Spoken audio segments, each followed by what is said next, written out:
Boa tarde. Acho que a gente está começando mais uma atividade hoje, né, do LEMAI, da Resistência Feminina na Palestina. Gostaria de dar muito boas-vindas à professora Franci Rose, agradecer por sua presença, né, já desde o início, né, por participar dessa atividade do Laboratório de Estudos de História do Mundo Árabe e Islã da Unipampa, né, aqui no campus Jaguarão, do curso de História.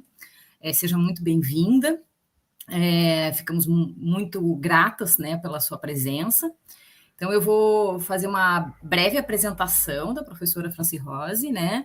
Ela vai fazer a sua palestra intitulada Palestina Silenciada, Vidas Precárias e em Movimento, né? Imagino que seja assim que a gente pronuncie. Então, a professora Franci Rose é antropóloga, né? Livre docente e pesquisadora do Departamento de Psicologia Social na Universidade de São Paulo, no campus de Ribeirão Preto. É bolsista de produtividade do CNPq, pós-doc pela Universidade de Oxford, em teologia islâmica. Também possui graduação em ciências sociais pela Faculdade de Filosofia, Letras e Ciências Humanas da Universidade de São Paulo. Mestrado em antropologia pela Faculdade de Filosofia, Letras e Ciências Humanas. E o doutorado em antropologia na Faculdade de Filosofia, Letras e Ciências Humanas da USP. É coordenadora do Graças, que é o grupo de antropologia em contextos islâmicos e árabes, pesquisadora do Azimuth, que é o núcleo de estudos em contextos islâmicos, e pesquisadora do Grave e na Pedra, da USP.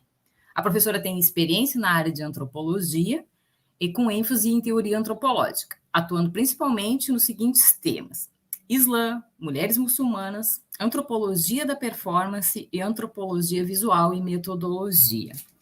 Então, um minutinho antes de passar a palavra para a professora, eu vou fazer algumas observações sobre a dinâmica, né, do funcionamento aqui da nossa atividade, para a gente se organizar.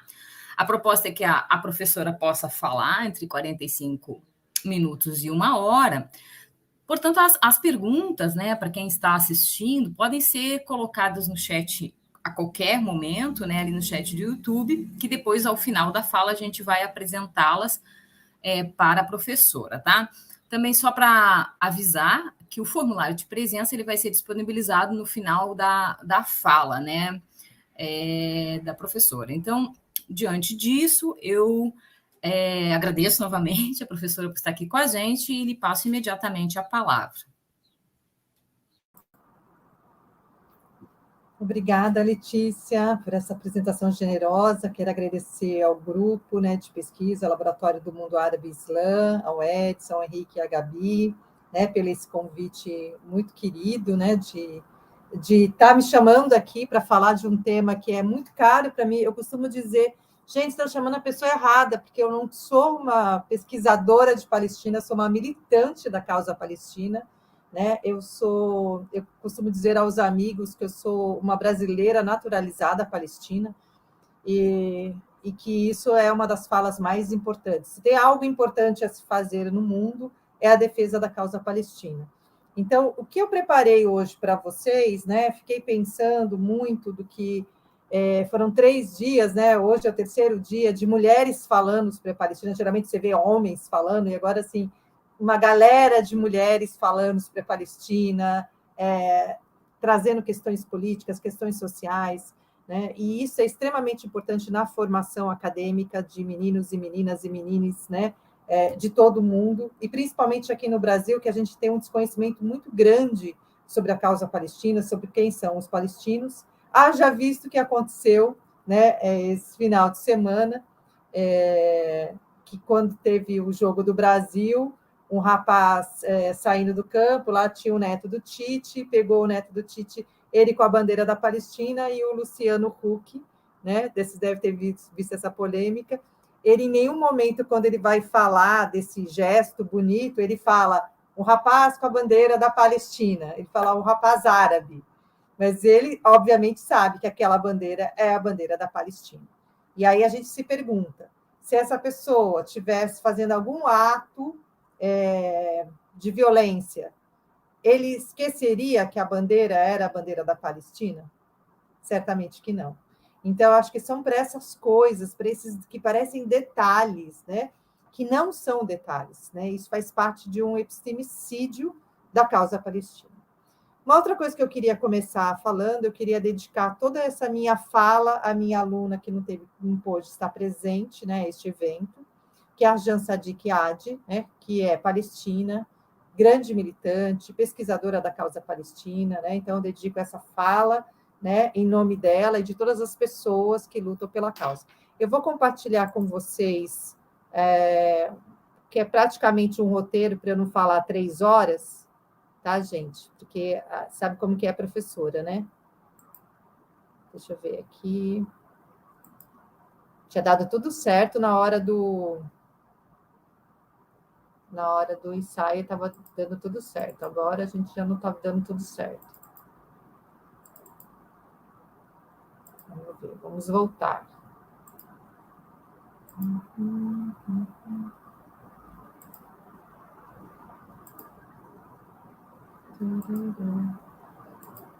Na hora do gravando, a coisa não funciona, né? Vamos ver se isso vai. Está aparecendo alguma coisa? Não, está aparecendo nada aqui. Peraí. Deixa eu ver aqui. Ah, já sei o que aconteceu. Só um minutinho, gente. É só para vocês ficarem na atenção.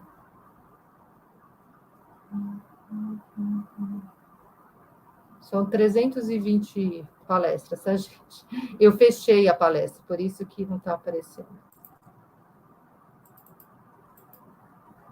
Deixa eu abrir por aqui. Palestina. Agora acho que vai.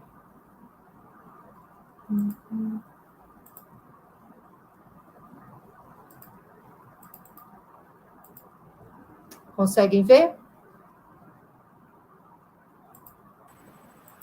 Sim, professora, só tem que ampliar a tela. Tá, vou fazer isso. Bom, então o tema da minha fala hoje é Palestina silenciada, vidas precárias sem movimento, né? Vidas Precárias é um livro muito bom da Judith Butler, que eu super recomendo que vocês leiam. Por isso que eu estou trazendo aqui essa temática e trazendo para vocês um pouco dessas reflexões que também perpassam, né, a discussão que a Judith Butler faz, né? Eu queria começar a falar um pouco dessas dores, né? Porque muitas das coisas que a gente vê falando, né, sobre a Palestina perpassa a Nakba, que tem 75 anos. Então, quando a gente fala da Nakba Palestina, né, dessas dores seletivas, as pessoas parecem que elas estão em outro mundo, né? A gente vai falar de uma violência que aconteceu na França, ou nos Estados Unidos, ou em qualquer outro lugar das pessoas brancas, e não das pessoas marrons, as pessoas se sensibilizam. Quando a gente fala da Palestina, parece que não existe. Então, a Judith Butler, ela escreve: a perda de algumas vidas ocasiona o luto, de outras, não. A distribuição do luto decide quais tipos de sujeitos são e devem ser lutados. Então, os palestinos fazem parte desse grupo que nunca é enlutado, que é sempre esquecido, mesmo que eles tenham, como vocês olham aí na foto, tendo que praticamente se retirar, né, com seus pertences, com a sua família, do seu lugar de origem, mesmo assim o luto dos palestinos não corresponde a nada. Então, assim, para a gente começar a entender que a Nakba, né, lá na Nakba, em 48, a gente começa já a ver essas dores seletivas. Em 48, a gente tinha a desculpa que a gente não tinha tecnologia, que a gente não tinha uma TV, a gente não tinha meios de comunicação que a gente tem hoje. Hoje não tem como passar desapercebido. A única coisa que tem, na verdade, é que muitos meios de comunicação acabam manipulando as imagens e as formas de representação deste povo palestino. Então, quando se pensa em povo palestino, pensa em pessoas rebeldes, em pessoas violentas, em pessoas sujas, em pessoas tradicionais, conservadoras. Então, pensam sempre no pior quando se fala do povo palestino, né? Por isso que eu comecei a fala falando desse apresentador, que certamente, se alguma coisa ruim tivesse sido feita por um palestino, ele saberia que aquela bandeira é da Palestina. Então, é para a gente entender como é que a mídia, né, como é que a mídia acaba transmitindo, né? Um aluno hoje me disse, professor, em nenhum momento, né, a Rede Globo falou que aquela bandeira era da Palestina. Então, a gente precisa falar. A gente precisa falar dessa dor, a gente precisa falar dessa bandeira, a gente precisa falar dessas pessoas. É preciso contestar o controle sionista sobre a judaicidade, vai dizer a Butler, né? Ela vai dizer isso em Caminhos Divergentes. Contestar a violência colonialista que corrobora para a limpeza étnica do povo palestino. Essa violência dessa sionista, né, sobre essa questão judaica, né, dessa judaicidade, ela está marcada muito na comida, nas danças, nas roupas, nos bordados, naquelas coisas que são produzidas pelos palestinos, mas acabam virando, isso é comida judaica, isto é bordado judaico, isso é não sei o que lá. Não é, né? Isso é produção cultural, social palestina. Então, a gente precisa contestar o tempo todo essa violência que vem sendo feita. A gente vai colocar 75 anos, mas é muito antes, porque esse projeto sionista ele começa no início do século XX, com muita força. Então, a gente precisa produzir conteúdos, e aí eu acho que o grande papel do grupo de pesquisa de vocês é essa produção de conteúdos, né? Essa produção, seja no Instagram, seja no YouTube, seja em seminários, né? Quanto mais produção você faz, quanto mais representação você tem da causa palestina, tanto melhor você acaba, né, trazendo um outro olhar para essa causa, né? E não deixa que a gente chama esse processo colonialista, né, de invasão, de destruição de um povo acontecer, né? E a gente vai falar também um pouco dessa limpeza étnica, para a gente falar um pouco das mulheres, né? Então, quando a gente vai pensar nessa Nakba, né, essas são as imagens que a gente tem, né? Quando a gente vai pensar na violência, essas são as imagens que a gente tem. Então, o palestino que sai da sua terra vai para o campo de refugiados. A gente tem palestinos que nunca saiu do campo de refugiados, assim, que a vida toda dele, ele nasceu e cresceu em campo de refugiado. Então, essa estrutura de violência, ela permanece até hoje. Eu não vou trazer o mapa, porque alguém deve ter trazido o mapa nos outros dias, mas se a gente for olhar o mapa, o infográfico da Palestina, a gente vai ver o quanto essa Palestina vai sendo ocupada, vai sendo destruída, vai sendo disseminada, e vai sendo assim, como se fosse uma doença perversa que fosse consumindo o corpo, né? E essa violência, ela não está no território apenas. Quando se trata de mulheres, essa violência está no corpo. É no corpo das mulheres que está essa violência.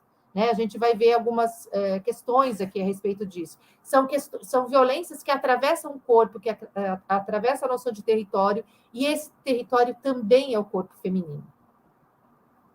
Então, a Palestina faz parte desse Oriente inventado pelo Ocidente, expresso nos textos, né, do Eduardo Said, mas se tomarmos a palavra árabe, né, para estranho, que é Gharib, né, que deriva da palavra, né, no árabe a gente coloca Gharb, né, cujo sentido remete ao Ocidente.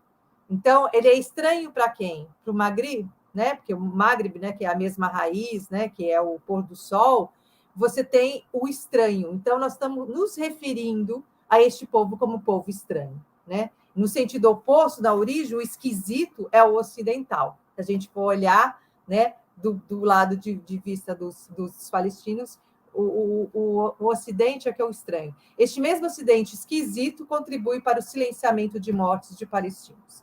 Então, eu sou uma antropóloga, né?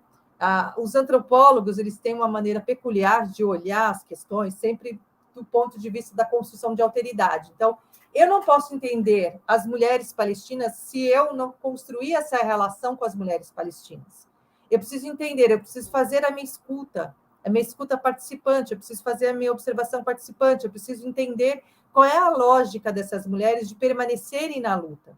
Então, eu costumo falar, né, eu que tenho os dois pés no movimento feminista, que nós, mulheres ocidentais, a gente não tem o direito de dizer para as outras mulheres o que elas têm ou não têm que fazer.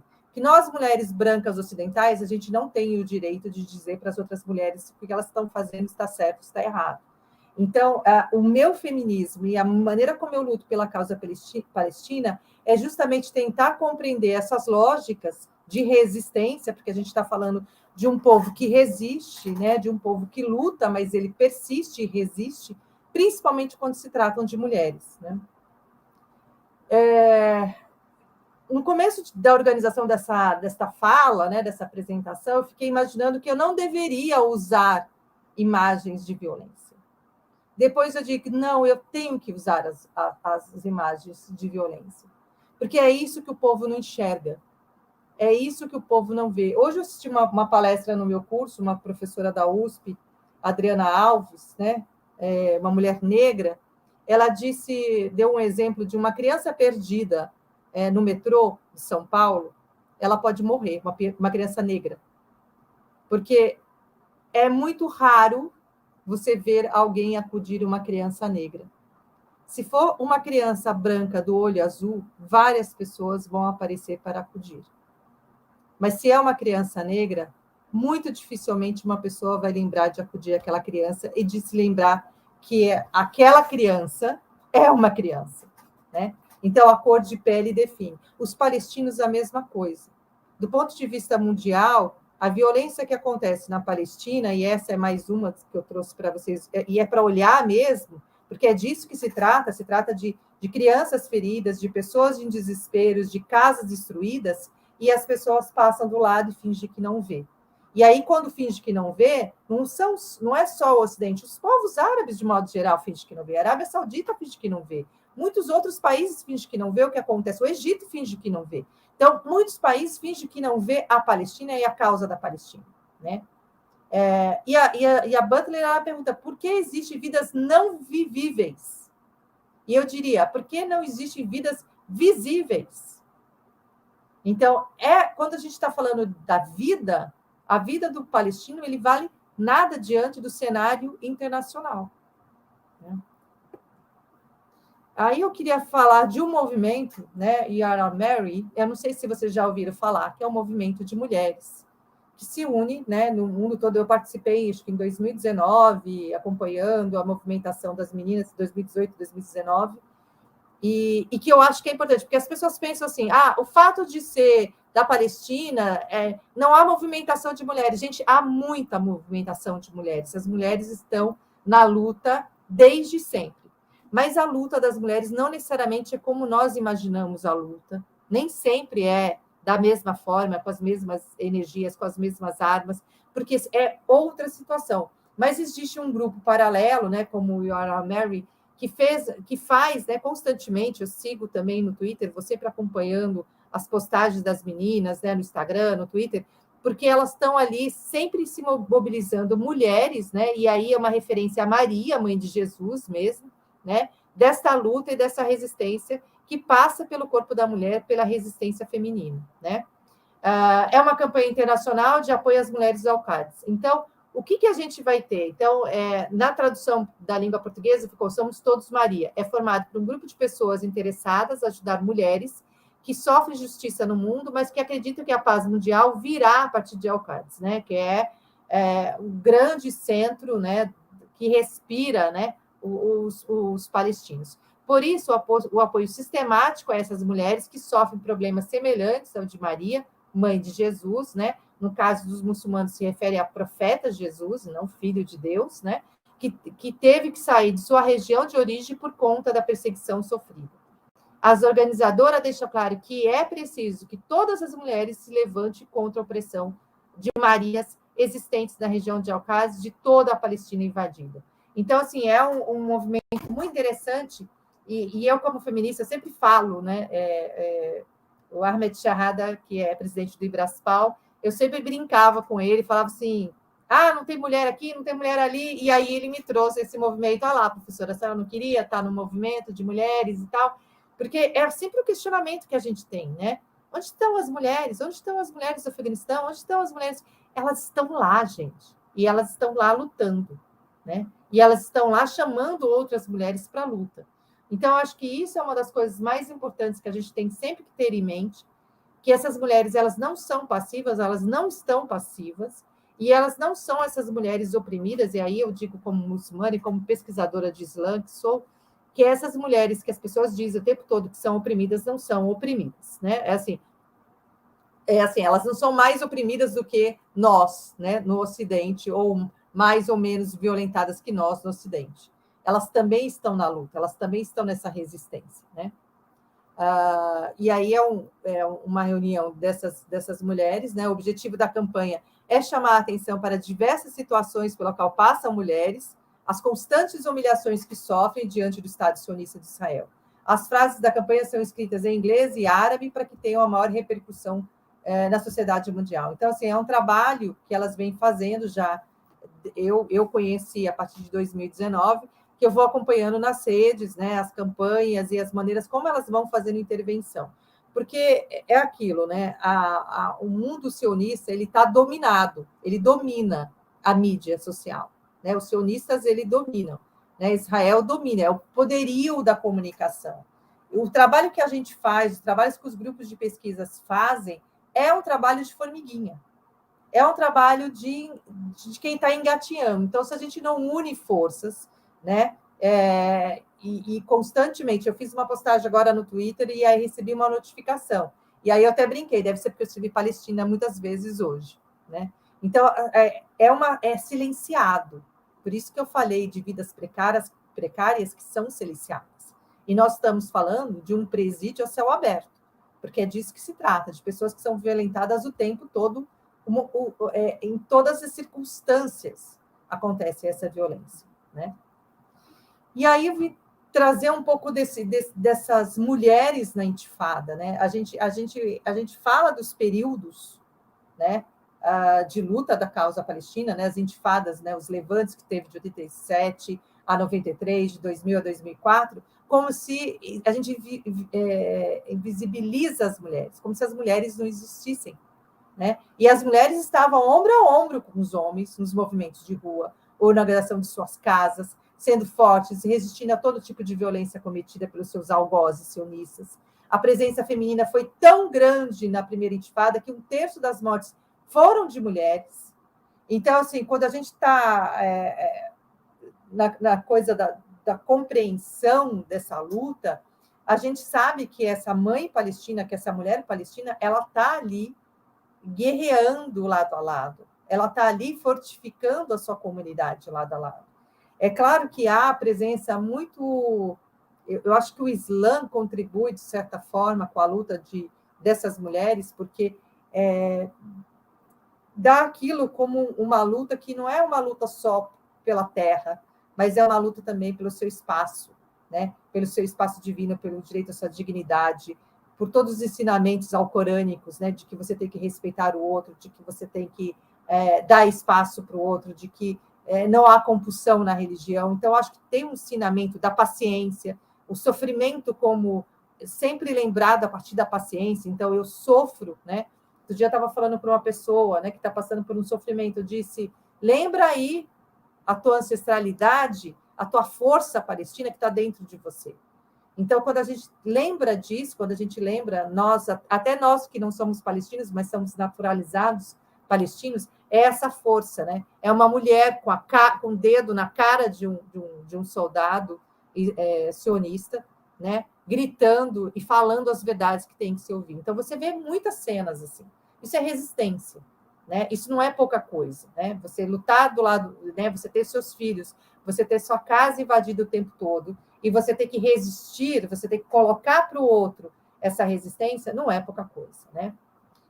Aí eu trago para provocar um pouco vocês o pensamento crítico, né, do filósofo, né, o Achilles Mbembe, né?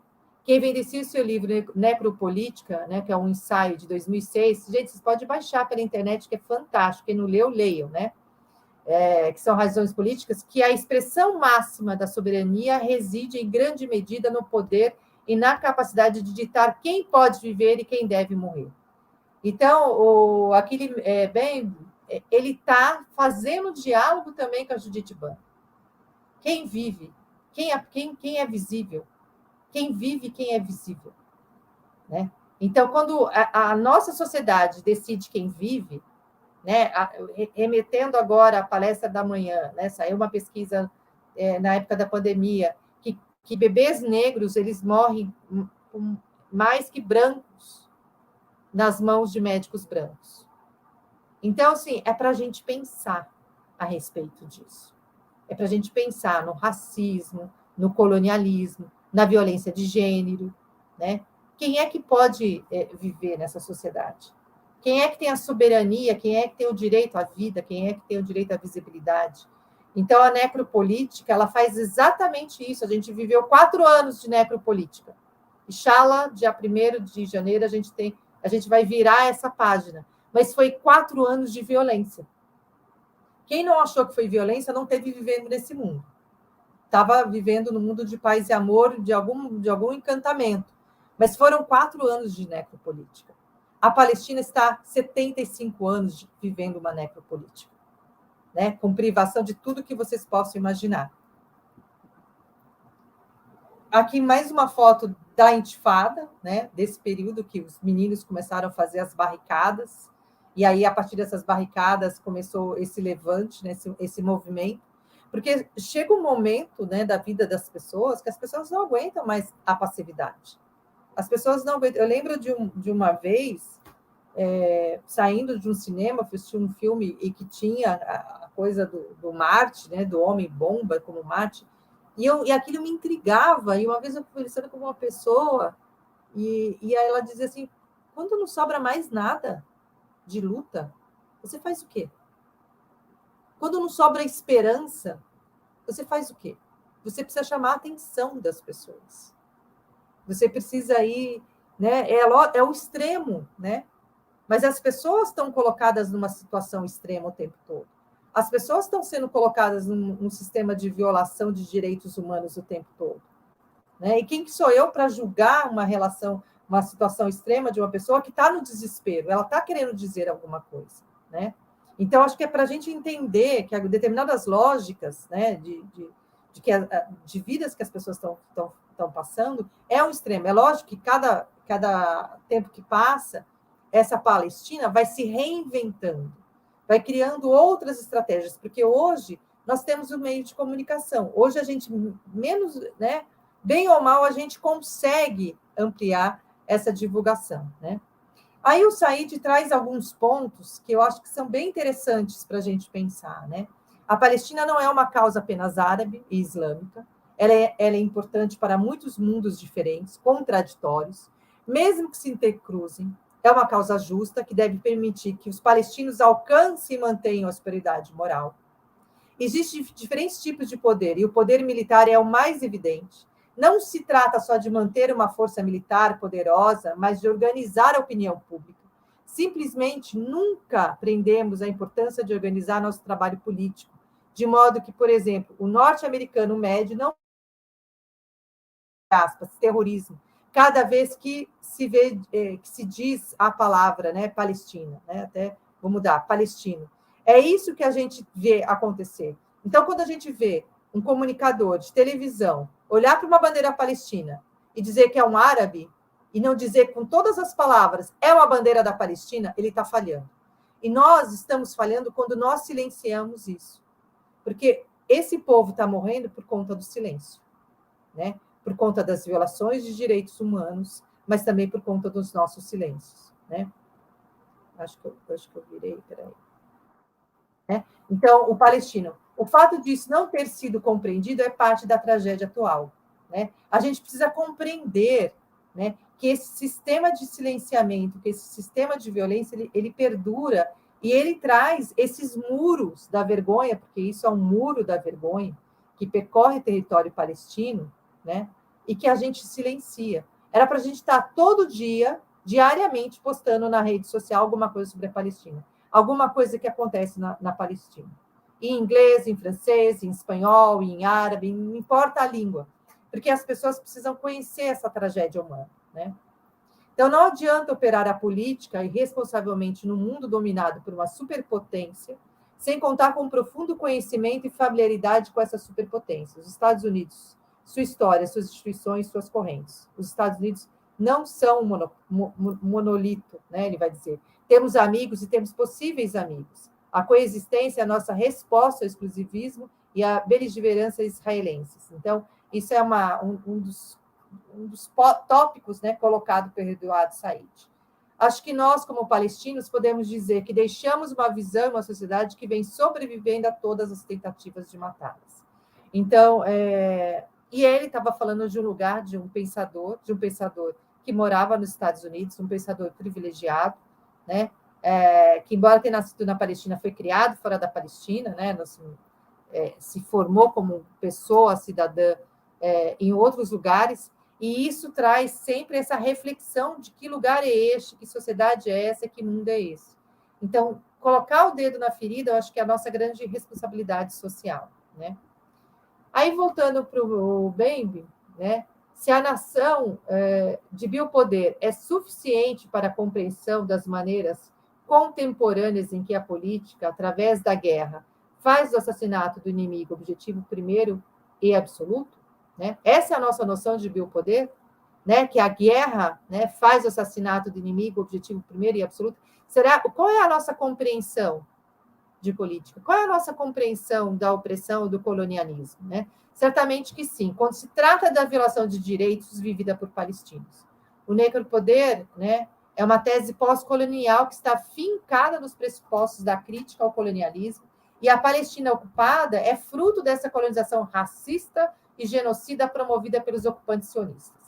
Então, acho que não tem muito o que explicar, né? A gente está vivendo há 75 anos essa ocupação colonialista que viola, né, que tira os direitos das pessoas, que empobrece as pessoas, que adoece essas pessoas, né? Então, assim, a gente está vivendo dentro desse universo extremamente colonizador que só vai, né, conseguir ter esse lugar quando a sociedade de fora, né, começar a se unir a essas campanhas, né?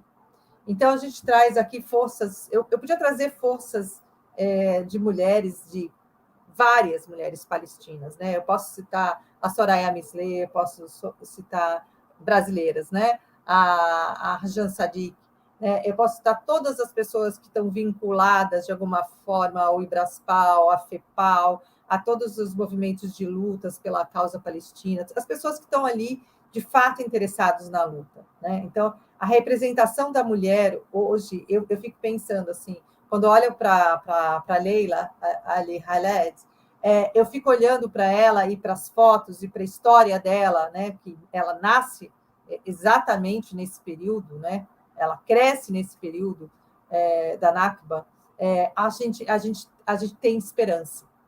A gente tem esperança da luta. Então, é essa força que estão nas mulheres, né? Essa força que está nas mulheres que lutam, né? Que não desistem nunca, né? Khaled é militante da Frente Popular para a Libertação da Palestina. Se a sua forte atuação levou à admiração de muitos e de outros, a consideravam terrorista, o que ela sempre respondia: sempre que ouço essa palavra, faço outra pergunta: quem implantou o terrorismo em nossa área? Então, tentar compreender da onde que vem o terrorismo, o que significa o terrorismo, o que é o terror. Se não foi terror tirar crianças, mulheres, velhos, homens de suas casas, expulsar as pessoas, matar as pessoas, invadir as casas das pessoas, né? Violentar mulheres, porque todo processo de guerra, e aí as meninas anotem isso, todo processo de guerra não é a guerra puramente, é a guerra contra o corpo feminino. Em vários processos de migração, a gente precisa cuidar das mulheres, porque as mulheres são estupradas no caminhar. Nessa transposição, elas são estupradas por soldados. A gente tem um texto da Carne Real que mostra que na invasão do Iraque, em 2003, tropas de soldados americanos estupravam mulheres muçulmanas. Tem isso, tem vídeo sobre isso. Eles são tão brutais, são tão monstruosos que eles gravavam as violências que eles faziam com as mulheres. E não pense que com mulheres palestinas a violência é menor, que a violência com os corpos dessas mulheres foi menor, né? Porque a pessoa que ocupa uma terra, um homem que ocupa uma terra que não é a dele, ele acha que pode ocupar as mulheres também. Então, quem plantou o terrorismo? E aí planta o terrorismo não só nas terras, mas planta o terrorismo nos corpos, né? Eu tive o prazer de, acho que em 2019, 20, já não me lembro bem, de entrevistar para o Ibraspal a deputada, vocês podem até procurar nas lives do Ibraspal, a deputada Huda Naim, né, do Hamas.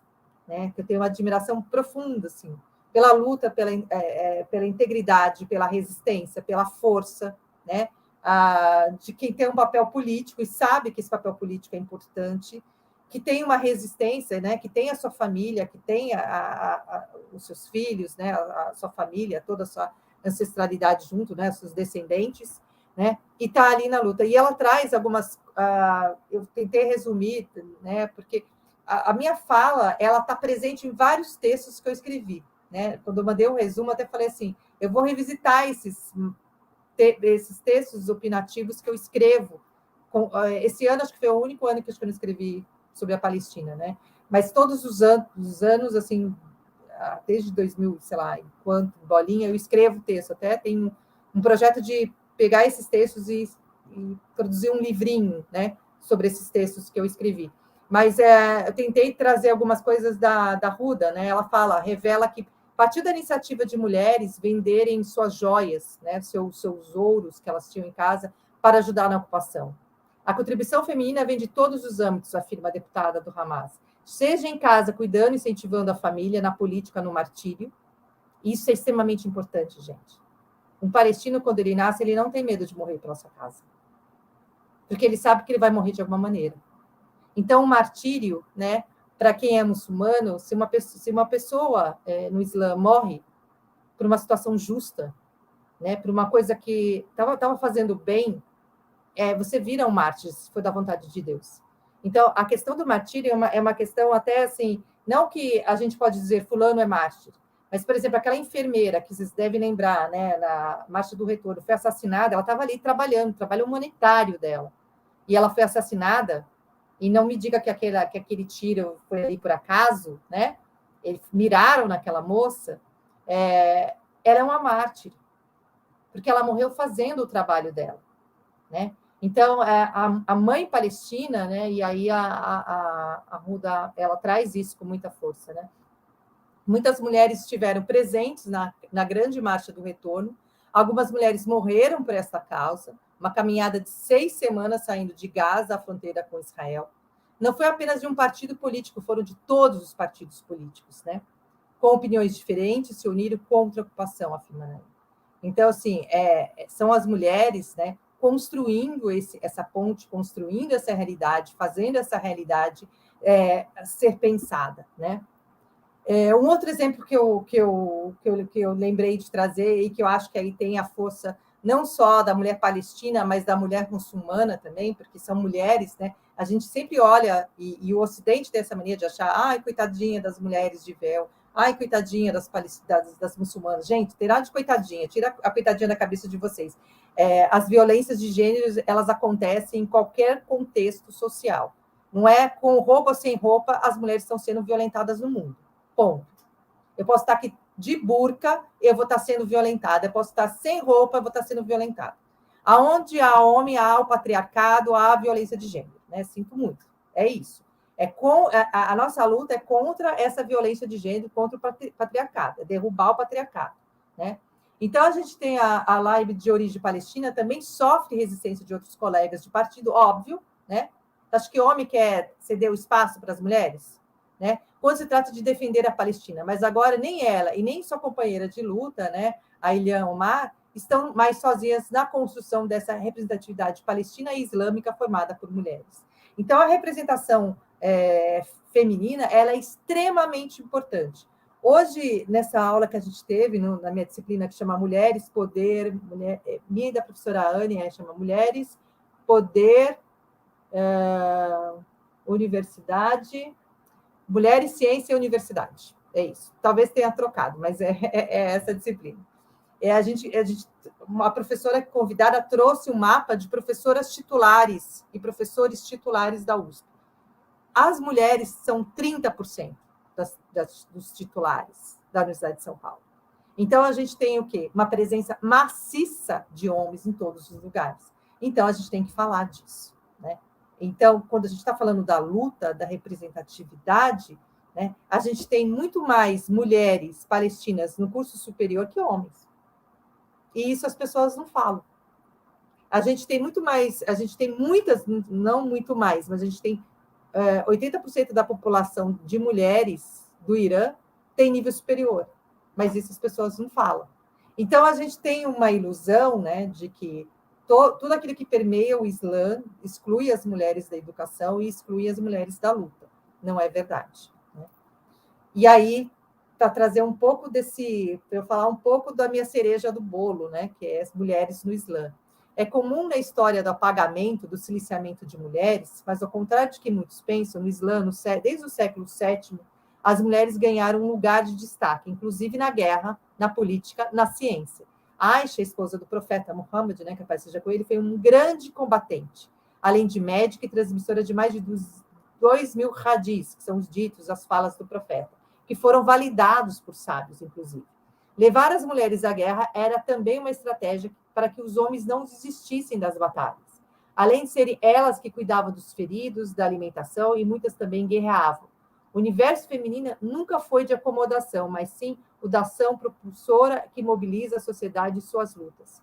Então, achar que as mulheres estão ali sentadinhas, com braços cruzados, não, elas estão se organizando, e elas se organizam em frentes diversas, porque tem crianças, porque tem, às vezes são parturientes, às vezes estão em situações de doença. Então, as mulheres são as grandes guerreiras, né, das lutas, inclusive da luta palestina.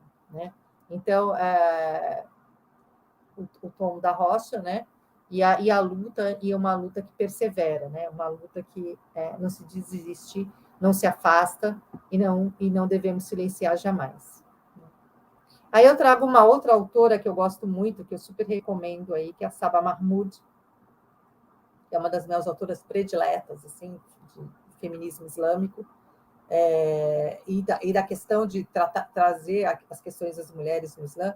Ela vai dizer: o desejo de liberdade e libertação está historicamente situado, desejo cuja força motivacional não pode ser assumida a priori, mas precisa ser reconsiderada à luz de outros desejos, aspirações e capacidades que ingerem de forma cultural, né, e tema localizado historicamente. Então, toda a noção de liberdade, a noção de desejo, a noção de história, elas são localizadas. A gente não pode considerar que o meu desejo, que a minha liberdade é igual à liberdade da outra, que a minha força motivacional, seja ela qual for, é igual a de outras, que a minha ideia de feminino, a minha ideia de mulher seja igual a de outras. Então, se a gente começa a compreender que existem processos históricos e que eles cruzam, né, determinadas aspirações, formas cultural, e que é um saber localizado, a gente ganhou um tempo aí de reflexão. Né? Eu vou deixar aqui um pouco essa foto.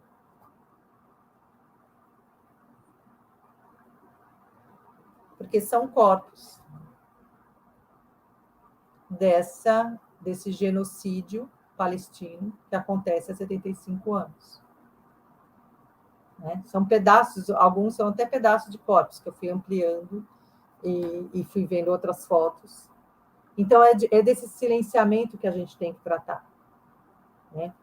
Outro dia, uma pessoa conhecida fez um post sobre o Catar, sobre as mulheres do Catar, porque isso, porque aquilo, porque a questão LGBTQI+, e eu falei, não, tá tudo certo, tudo tranquilo, direitos humanos.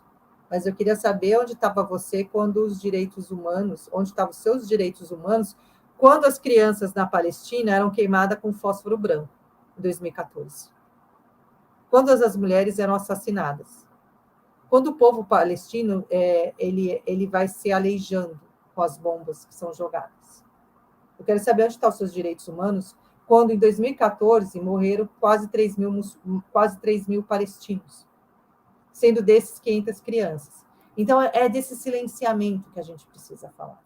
Não dá para silenciar. Né? Então, essa foto é do Deir Yassin, né? uma aldeia massacrada pelo sionismo em 48. Então, não dá para fingir que isso não aconteceu. Né? O Jacques Derrinier, ele conta ter visto os corpos de mais de 200 homens, mulheres e crianças mortos. Um corpo era uma mulher que devia estar grávida de 8 meses, atingida no estômago com queimaduras, o vestido indicando que ela levou um tiro a queima-roupa. Cadê as matérias sensacionalistas? Cadê as matérias falando disso? Onde estão as reportagens, meio de imprensa? Ah, professora, isso foi em 48, mas isso permanece. Já ouviu o checkpoint? Eu vi o que acontece com quantas horas uma pessoa fica no checkpoint na Palestina? Muitas famílias, muitos palestinos, a própria Soraya Mislé tentou entrar na Palestina há uns anos atrás, ela não conseguiu, ela foi barrada. Ela é barrada de entrar na terra dos seus ancestrais, da sua família. Ela é barrada de ver os seus parentes. Essa violência ninguém conta. A violência de uma mulher grávida de 8 meses assassinada, com queimaduras na barriga, né, isso ninguém conta. Né? Esse é o retrato que ninguém mostra. Que eu particularmente não gosto de mostrar. Mas eu acho que a gente precisa parar de contar historinhas bonitas para a sociedade. A gente precisa trazer a realidade do que acontece na Palestina. A gente precisa mostrar essa realidade para as pessoas, né? Porque senão os silenciamentos eles permanecem. E quem silencia também violenta. Ah, morreu, sei lá, umas 2, 3 crianças. Não, gente. Morre muita criança. Morrem muitas mulheres. Sem falar que atualmente, não tenho os dados atualizados, mas até recentemente tinha 500 crianças presas. Eles prendem crianças, eles prendem mulheres, eles não prendem só homens. Então, é de limpeza étnica que a gente está falando, a reedicação por todo, nossa, gagueira, né? Por todos os meios disponíveis da história da região, como aponta o Papé e a Soraya Mislé, né? A ONU, por sua vez, segundo esses autores, define limpeza étnica como tornar uma área etnicamente homogênea pelo uso da força ou intimidação para remover pessoas de determinados grupos. Na verdade, a limpeza étnica é matar para fazer desaparecer essas pessoas da face da Terra. Aí eu trouxe uns dados aqui para vocês, né, de 2019. Obviamente, esses dados hoje seriam diferentes, né? Precisava consultar o Ministério da Saúde da Palestina, mas em outubro de 2019, comunicou que o Ministério da Saúde palestino divulgou nota em 7 de setembro, no qual se confirma que os números estimados de mártires neste ano foram 312, incluindo 12 mulheres, estão 3,8%, 61 crianças, estão 19,6%, então, assim, morrem mais crianças que mulheres. Do número total de mártires. O número de mártires do grupo de 18 a 39 anos, 234, foi 35% do número total de mártires. Então, você mata jovens, né? Vocês reparem, de 18 a 39 anos, porque eles que estão na linha de frente, matam mulheres, matam crianças. Então, eles matam, né? A política da matança, da limpeza étnica, né? Do Estado de Israel. Né? E aí a gente tem algumas fotos da Marcha do Retorno, né? Dessa época, né? E as histórias todas que a gente vê contar, né? São histórias de brutalidade, de violência. Né? Aí a gente tem o Ministério da Saúde apresenta que o número total de lesões durante as marchas de retorno e a quebra do cerco foi de cerca de 34.282 pessoas, e o número de lesões tratadas nos hospitais de faixa de Gaza foram 18.142, que representa 50,4% total, incluindo 1.222 mulheres, né, 6,6%, e o restante dos feridos recebem atendimento médico nos pontos médicos do campo e centros de atenção primária espalhados nos pontos de encontro das marchas do retorno. Então, só para você ver o quanto que as lesões, né, nesse processo, né, nessa tentativa de marcha de retorno, acabam ferindo, machucando e matando palestinos. Né? Nem todo o processo de colonialidade conseguiu suplantar a força e determinação dessas mulheres. Mulheres essas, árabes, africanas, muçulmanas, não se colocam e nem são colocadas como subjugados. Contudo, esses exemplos de resistência e feminismo nunca são citados em nossos repertórios ocidentais. Talvez porque vivemos ainda sobre a égide colonial, colonizadora e machista, poderia colocar, que só a luta de mulheres brancas e ocidentais importa. Né?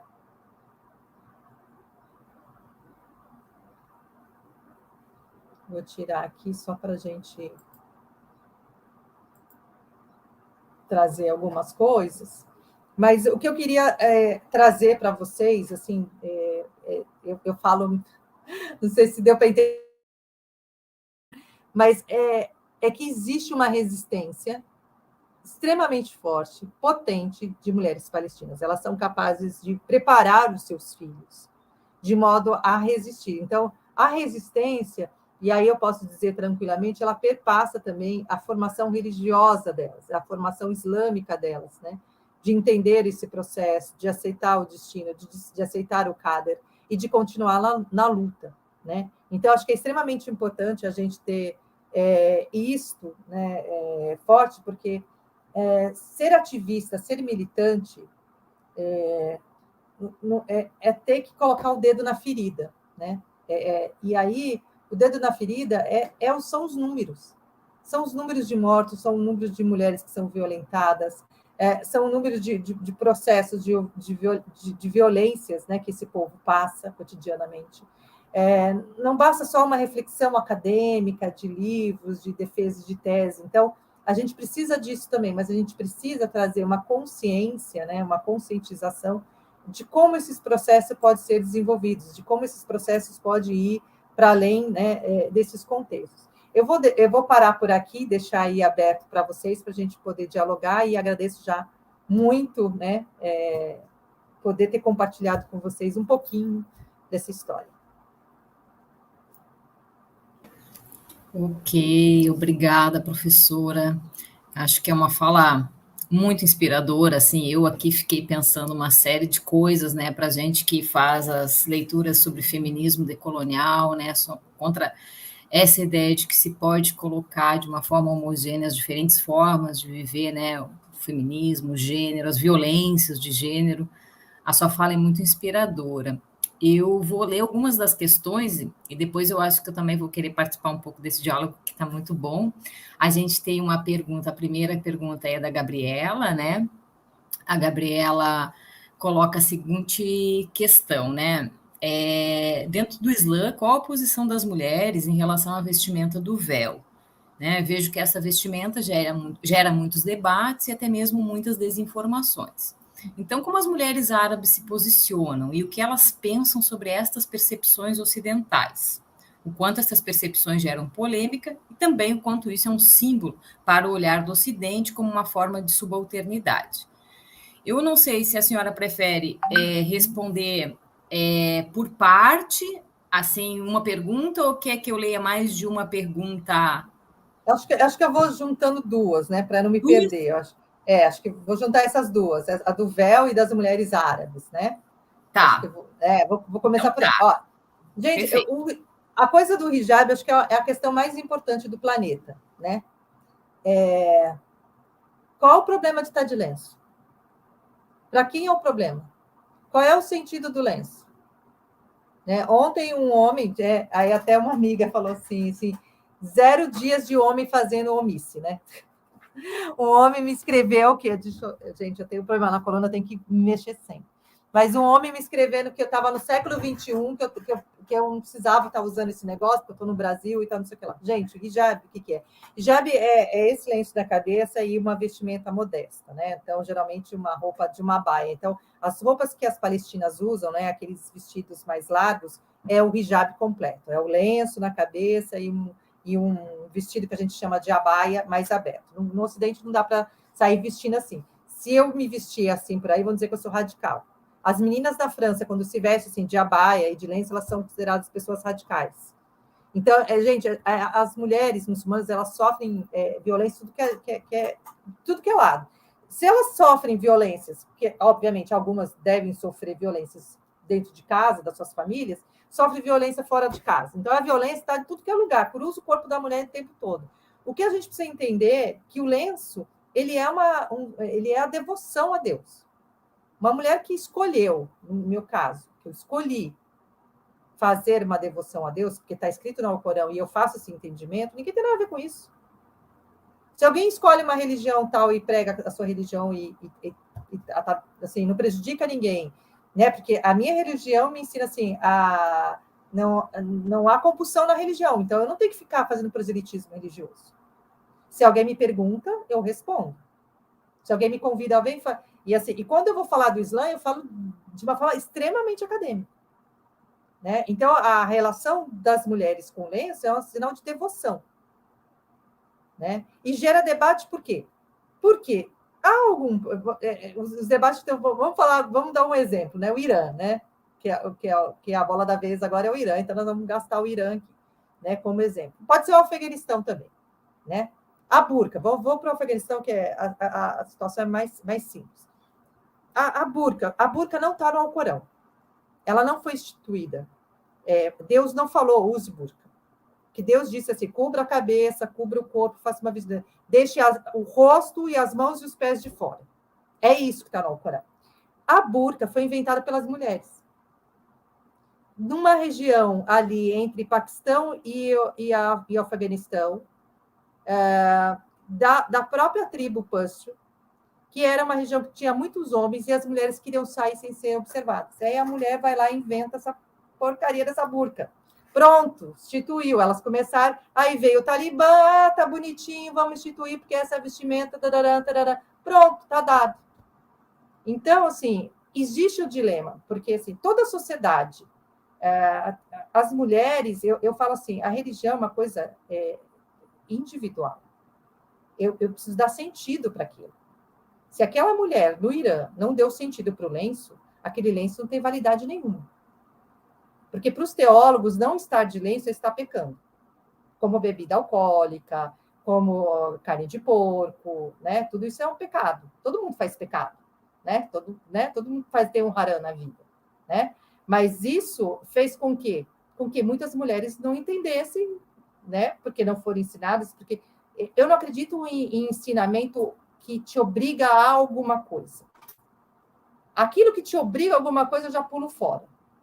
Então, aí é que dá a questão. Há também, Gabriela, pessoas que interpretam que Deus não está pedindo no Alcorão para o uso do véu. Também tem essa interpretação. Eu, como acadêmica, ok.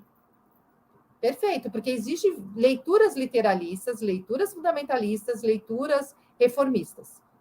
Né? A gente sabe que as formas de ler, se eu pego um texto acadêmico, né? A Letícia está aqui, vai ler de um jeito, ela tem percepção sobre aquele texto, o Edson pode dizer, não, mas eu compreendi desta maneira. E são percepções que vão da lógica, de que lugar que nós estamos lendo. Se é uma mulher que está lendo, se é um homem que está lendo. Então, isso acaba tendo um dilema. Eu, enquanto pesquisadora e muçulmana, posso dizer, compreendo que o hijab é uma obrigação religiosa. Né? Então, a minha compreensão é essa, mas eu sou contra qualquer tipo de violência contra uma mulher que obriga uma mulher a usar uma coisa que ela não queira usar. Né? Eu sou do lado do feminismo, que a mulher tem que ser o que ela quiser bem ser. Né? Então, eu acho que isso resolve. Então, o dilema vai existir. Como vai ser resolvido esse dilema, eu não sei. Mas que ele persiste, que ele incomoda, sim.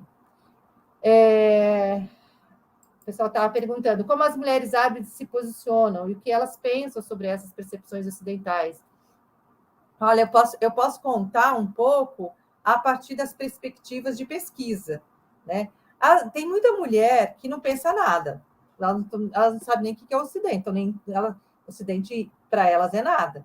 E tem outras que pensam que nós sofremos muito. Porque nós trabalhamos, nós cuidamos da casa, nós cuidamos dos filhos, nós temos uma tripla... a gente estuda, a gente faz isso. Então, muitas acham que o nosso feminismo só trouxe mais trabalho para a gente. Então, há várias percepções. E, assim, o que são as mulheres árabes? O que são as mulheres árabes é muito variado. Então, eu não posso nem falar por elas. Às vezes, eu estou fazendo uma palestra, alguém fala assim, professora, a senhora representa as mulheres muçulmanas. Não represento, não. Não represento ninguém, eu represento a mim mesma. Eu não fui... A única pessoa que representa alguém é a Rudá, porque ela foi eleita deputada. Quem representa alguém é o deputado. Se você votou no deputado, então ele está te representando. Teu voto está nele. Então, é bom que ele saiba disso, né? Então, é difícil dizer, né? Assim, que aí volta na questão do Irã. Ao mesmo passo que tem mulheres reivindicando o não uso, há mulheres, eu conheço o Irã, há mulheres extremamente confortáveis com o seu lenço, extremamente confortáveis com o seu chador. Então, tem um dilema aí. O bom seria que as pessoas pudessem optar, quem quer usar, usa, quem não quer usar, não usa. Mas o país ele não se rege assim, e eu compreendo, porque é um país teocrático, é um país que diz que pratica a Sharia, então, se pratica a Sharia, o que é mais próximo da lei de Deus? É o uso do lenço. Então, existe aí o que não vale é a violência, porque no Alcorão, nem nos hadiths do profeta, se diz que você pode matar uma mulher, espancar uma mulher, prender uma mulher porque ela não está de lenço. Não existe isso.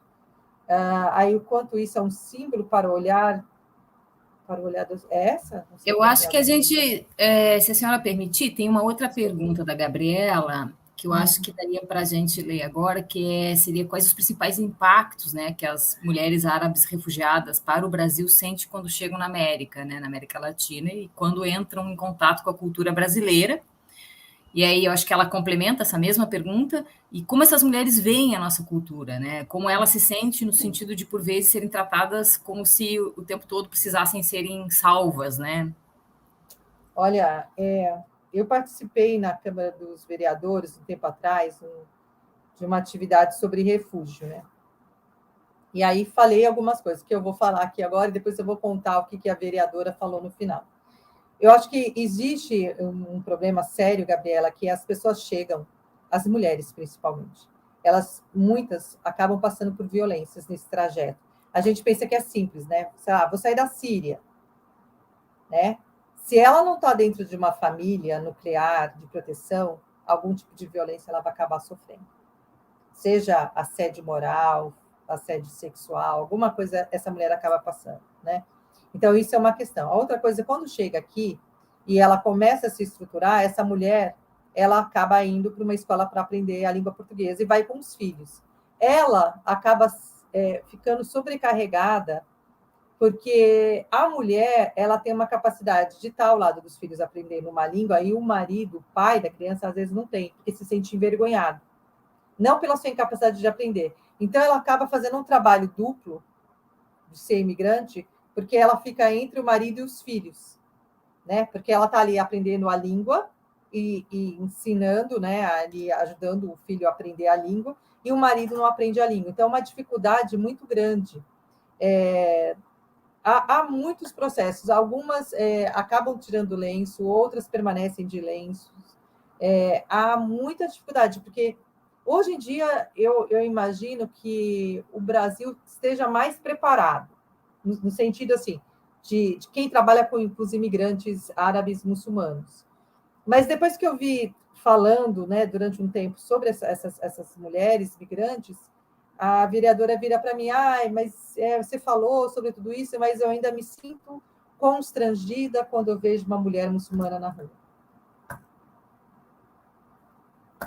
Então, se alguém que está ali, né, no poder, se alguém que é ali representante público se sente constrangido, imagine o senso comum. Então, o que a gente tem que aprender, principalmente quando a gente vê uma pessoa de fora, gente, não tem constrangimento. Homem não estende a mão para aquela mulher, né? Então, você que é pesquisador, que vai trabalhar com migração, tem uma mulher de lenço, ou tem uma mulher que você sabe que é muçulmana, você não estende a mão. O homem não precisa estender a mão para a mulher, né? Porque ela não está habituada com isso. A grande maioria não está habituada com isso. Se ela é uma muçulmana praticante, ela não está habituada a estender mão para homem. Só em último caso, como não tem, mas é muito difícil o contato físico. Então, acho que tem algumas coisas que hoje algumas pessoas já aprenderam a lidar com essas mulheres, né? Obrigada. Podemos passar para uma próxima pergunta? A gente tem várias perguntas aqui, o que eu acho que está bem concorrido esse chat, está ótimo. Tem a pergunta do Henrique, né? O Henrique pergunta: é reconhecido que o Ocidente ignora e é omisso em relação à situação precária do povo palestino, uma vez que os meios de comunicação naturalizaram a imagem de terrorismo, violência e barbarismo sobre o mundo árabe. Mas como compreender a omissão e a invisibilidade do próprio mundo árabe em relação à Palestina, como o Egito, que é um país vizinho? O que dá para falar, Henrique, de um país que fez o golpe? Eu não falo de golpistas. São ditaduras. né? É o golpismo, né? É só ler o grande trabalho do Renato Costa, né? Do Rodrigo Estrada, do Lucas, né? Que eu tive o prazer de fazer a abertura, né? O prefácio do livro, né? Dos amigos. Só ler o livro deles, né? O Caminhos para Gaza. Aquilo é violência pura. Então a gente está falando de um país poderoso, que deveria ser a oitava maravilha do universo, do planeta, do mundo, né? Enquanto cultura, né? Porque o Egito é uma grande cultura. E se vira as costas para quem? Para o seu vizinho menor. É Davi e Golias, né? Então, não dá nem para dizer, né? Eu acho que as monarquias... Eu tenho achado bonito agora na Copa do Catar, né? Até eu torço para a Arábia Saudita. Olha, eu torço para o Egito, eu torço para todo mundo. Torço para o Marrocos, né? Grande violador de direitos humanos do Saara Ocidental, né? Então, assim, eu acho que a gente precisa reconhecer que esses países não estão ao lado do povo palestino, né? O interesse o interesse econômico que passa, é o interesse do colonizador. Virou aquele primo pobre, sabe? Aquele primo pobre que você tem vergonha de aparecer na foto. Então, eu prefiro aparecer com as grandes potências mundiais, né? Então, é disso que se trata, né? Dessas violações. E no Ocidente, se relativizou total. Porque aí nós acabamos de lançar, e aí eu deixo até uma propaganda para vocês, porque é gratuito mesmo. Vocês entrem no site da Ambigrama, editora Ambigrama, e baixem o relatório sobre islamofobia no Brasil. Porque aí vocês vão entender algumas das coisas que eu estou falando. É tão relativizado que as meninas, tipo, vamos supor assim, né? Espero que não aconteça nada disso, mas aconteceu um atentado na França. As primeiras pessoas a serem agredidas no Brasil são as mulheres muçulmanas. Porque é sempre a vinculação do terrorismo aos muçulmanos, aos palestinos. Tem gente que fala para mim dentro da universidade, professora, mas aí eles são muito agressivos, né, França? Assim, o que é ser agressivo quando o seu povo é o tempo todo violentado? Se a sua família fosse o tempo todo violentada, você seria como? Um país de amor, gratiluz, né? O que é? O que é ser violento? Quando você diz para o outro, olha, estão me machucando, estão me violentando, né? Perfeito, nossa.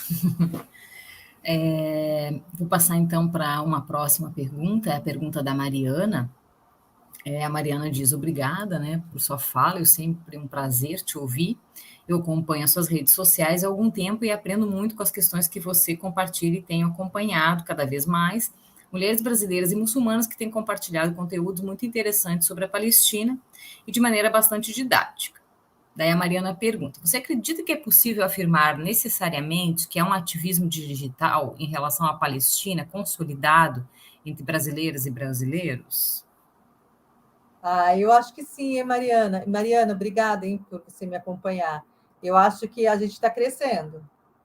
Eu acho que a gente está crescendo. Eu acho que as pessoas começaram um pouco a acordar para isso. E isso é muito bom. E eu tive um pouco de prova disso no ano passado, que eu comecei a postar no Twitter livros da Palestina, livros que eu tenho, e aí recomendo. E eu vi aquilo girar de uma maneira assim muito fantástica, sabe? Então, em breve eu vou fazer de novo essas postagens, assim, sabe? E eu percebi que tem um interesse, as pessoas querem saber. Por isso que eu acho que a diferença dessa nossa militância, uma coisa era em 48, que os meios de comunicação grandes, gigantes, né?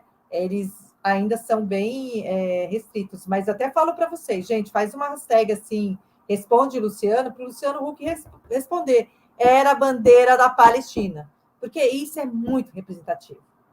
É disso que a gente precisa. Então, eu acho que esse ativismo digital ele é importante, sim, e tem crescido, sim. Ótimo. Acho que a gente se encaminha, pelo menos tem mais uma pergunta aqui, que é da Maria Beatriz. Ela diz: a professora poderia falar um pouco mais sobre a utilização do conceito de terrorismo como forma de resistência contra a ocupação? Um ato desesperado em busca de comunicação, de romper a invisibilidade, quando só resta o corpo para resistir. O corpo vira arma. É possível também pensar em um terrorismo institucionalizado pelo Estado em Israel? Maria Beatriz, eu não sou uma especialista em terrorismo, então eu não quero falar bobagem. Eu vou dizer para você, siga o Renato Costa e o professor Reginaldo Nasser nessa questão de terrorismo, né? Acho que cada um no seu quadrado. Mas o que eu posso te dizer é o seguinte, não é ato terrorista quando um palestino resiste com o seu próprio corpo. Terrorismo é o que faz os imperialistas, terrorismo é o que fez os Estados Unidos com Hiroshima e Nagasaki, terrorismo é o que fez os Estados Unidos na ocupação do Afeganistão e na ocupação do Iraque, é o que faz o Estado de Israel há 74, 75 anos. Então, assim, isso é terrorismo, para mim.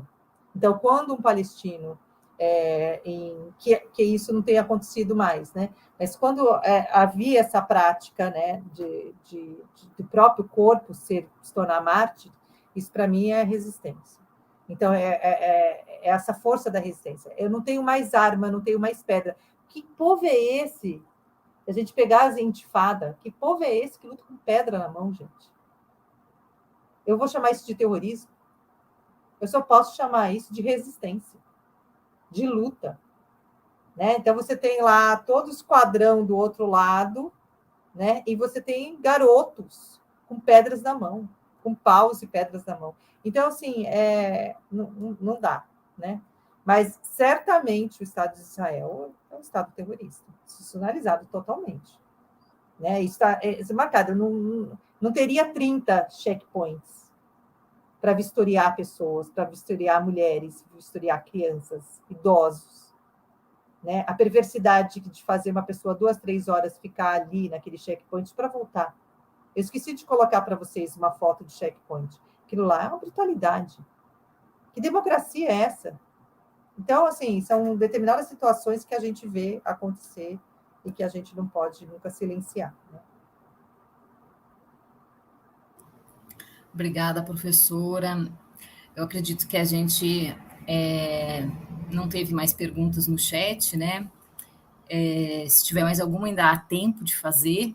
Eu fiquei pensando aqui, né? Eu estava lembrando como a gente não acessa de fato, né? Essa crítica que tu fez à comunicação, né? Das mídias convencionais, né? Eu lembro que pela primeira vez assim que me chocou e que me impactou foi alguns anos atrás, quando eu li o texto da Alice Walker, né, Rompendo o Silêncio, e que eu fiquei assim pasma, como eu não sabia, eu não tinha muita ideia dos horrores que eram. Tanto é que ela escreve tanto sobre Ruanda e sobre o Congo e sobre a Palestina, numa descrição assim incrível. E aí, quando tu ia mostrando essas fotos, me lembrava as imagens em que a Alice Walker descreve coisas muito semelhantes quando ela foi a convite de uma ONG, acho que foi 2006, né? E quanto essas coisas são recentes, porque a gente, às vezes, quando estuda processos coloniais, né? Eu mesmo estou trabalhando com história da África, a gente vai trabalhar com história colonial, a gente parece uma coisa do passado, não parece? Uhum. Eu acho muito pertinente, assim, que não, nós vivemos um colonialismo há 75 anos até agora, né?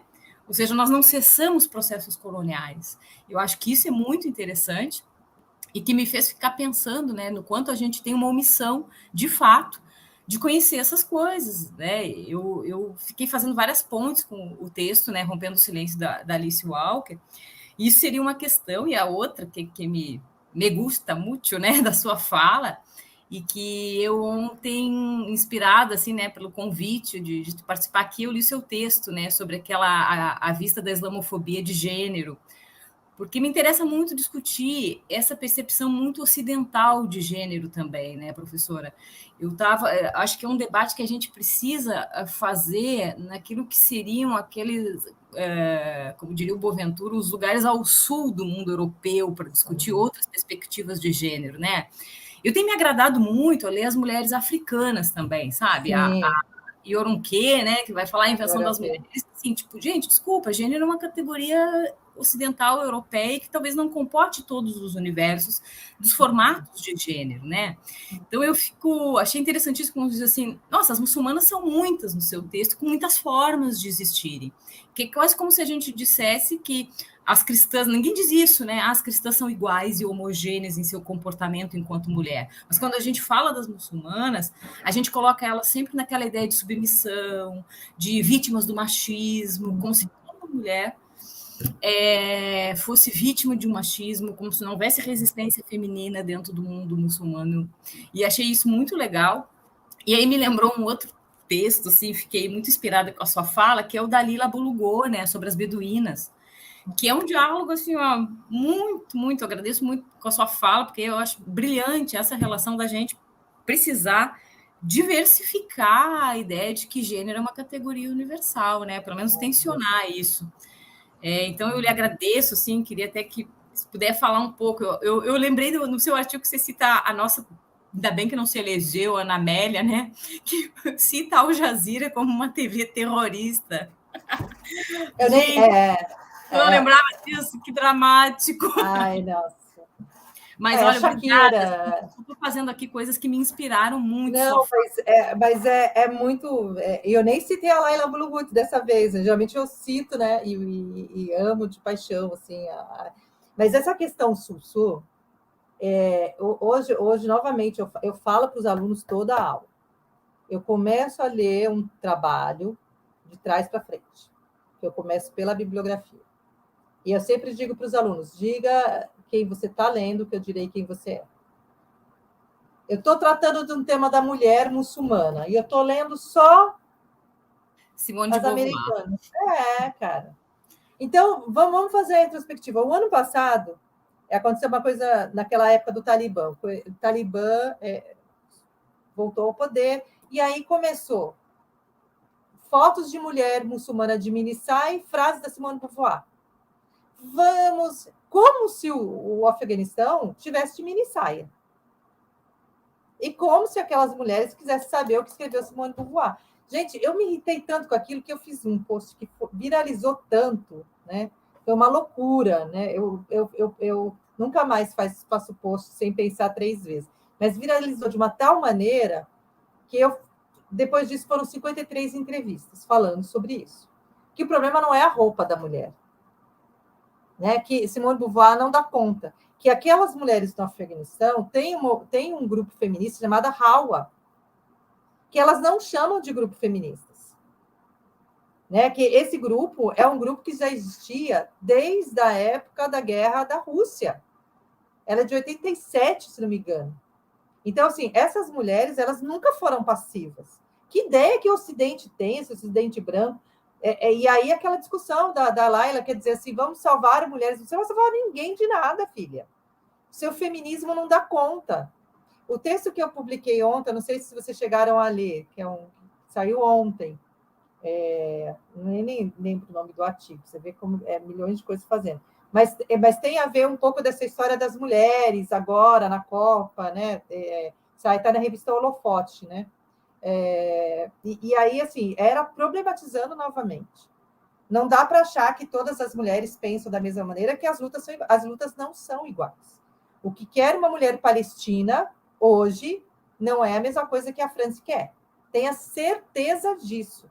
Então, assim, é muito colonialismo de mulheres brancas acharem que a gente vai dizer o que a outra quer. Então, assim, quando começou a salvar as magistradas, a OAB trazendo... Gente, as magistradas e o resto do povo.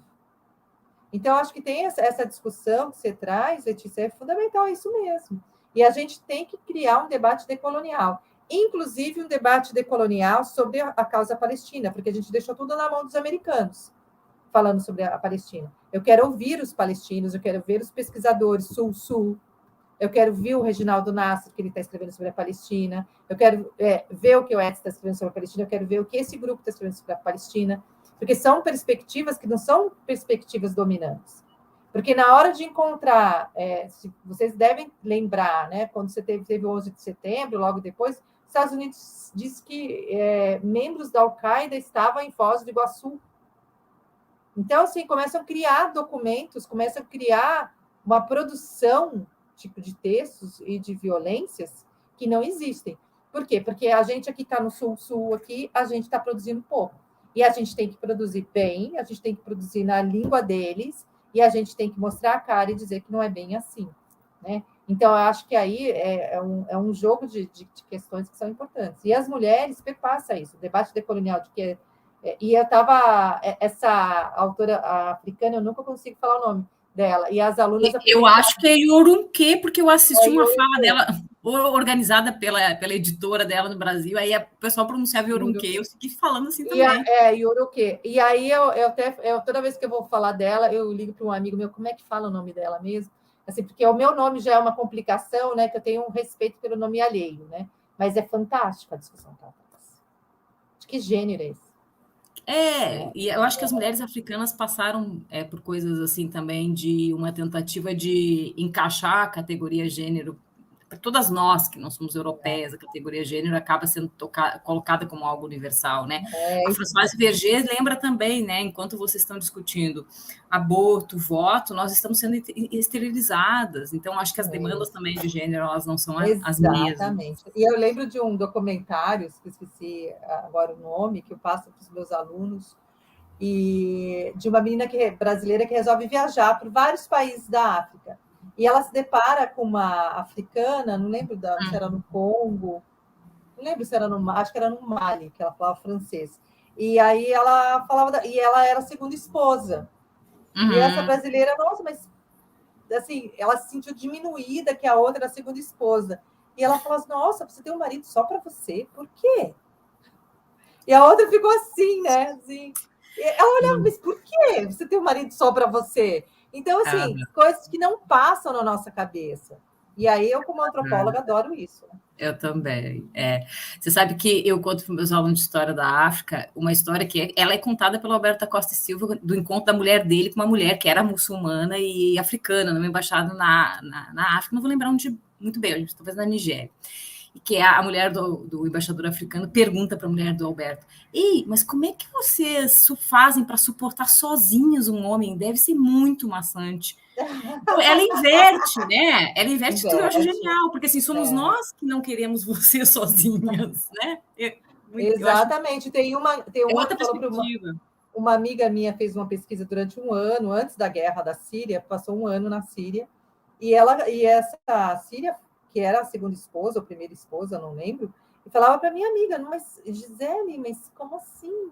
Seu marido nunca sai de casa, ele está sempre com você, ele não vai para casa da outra, porque ele vai passar uma semana na casa da outra, tipo, eu vou tomar chá com as amigas, e, sabe, eu não tenho horário para voltar, eu não tenho que ficar dizendo se eu estou bem, se estou feliz, se eu estou alegre.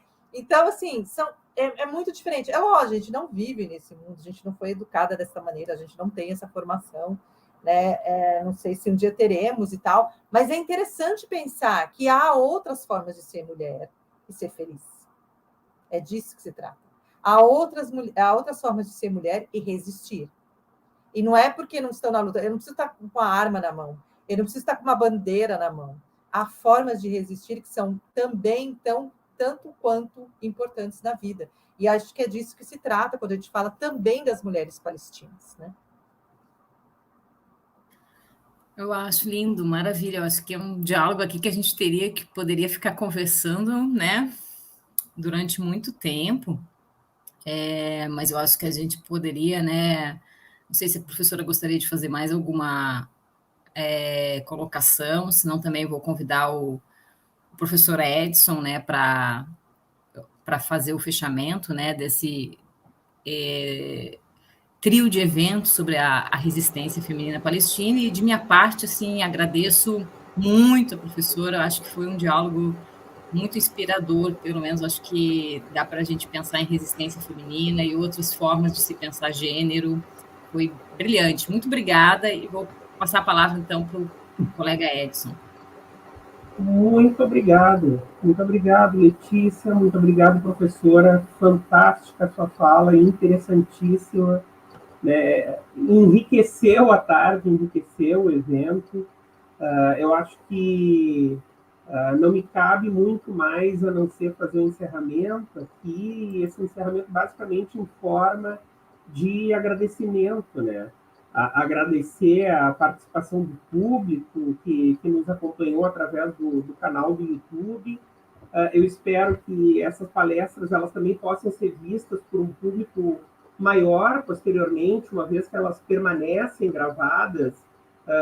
Essas falas que são tão interessantes, falas tão relevantes para se conhecer um pouco mais, não apenas da resistência da mulher palestina, que era, de fato, o principal foco dos encontros, mas a luta por sobrevivência, a luta de permanência do povo palestino, que enfrenta uma potência muito superior economicamente, politicamente, militarmente, né, que se configura nessa ocupação promovida pelo Estado de Israel.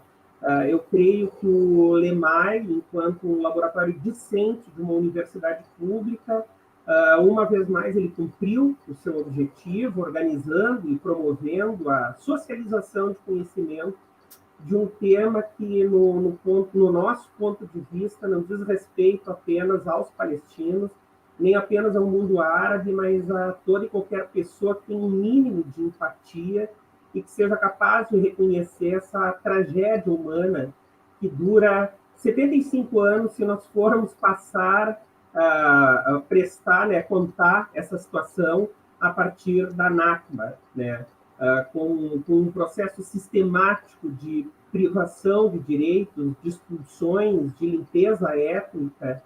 O conhecer a causa palestina tem sido o principal empenho do LEMAI, né? Esse é o nosso foco de estudo, na medida também que ele forma estudantes para a produção de pesquisas, né, de TCC, os trabalhos de conclusão de curso, de todos os discentes envolvidos no laboratório atualmente abordam temáticas referentes à Palestina. Então, nós já temos 2 discentes que se formaram com pesquisas em relação a esses temas e temos mais 4 no forno saindo. Quero agradecer, obviamente, a participação das minhas colegas, né, de curso, a professora Débora de Paula e a Letícia. Muitíssimo obrigado, Letícia, que realizaram as mediações das palestras, a gurizada do LEMAI, principalmente a Gabriela, de quem partiu a iniciativa de realizar o evento sobre essa temática, né? Então, a culpa é dela. E ao Henrique, que faz toda a parte técnica do StreamYard, do YouTube. E, óbvio, perdão, eu gostaria de agradecer, já concluindo, muitíssimo a todas as professoras que disponibilizaram o seu tempo para tornar possível esse evento. Então, a professora Natália Ochoa, que abriu as atividades com uma fala maravilhosa, a professora Giovana Ferreira, quem eu tive o prazer de fazer a mediação ontem, e a palestrante de hoje, então, a professora Franci Rose, que nos proporcionou o melhor encerramento possível para esse ciclo de palestras, né? Muito obrigado, graças a vocês nós conseguimos concretizar esse evento e, durante esses 3 dias, criar um espaço para pensar e conhecer um pouco a resistência feminina palestina. Muito obrigado e até a próxima.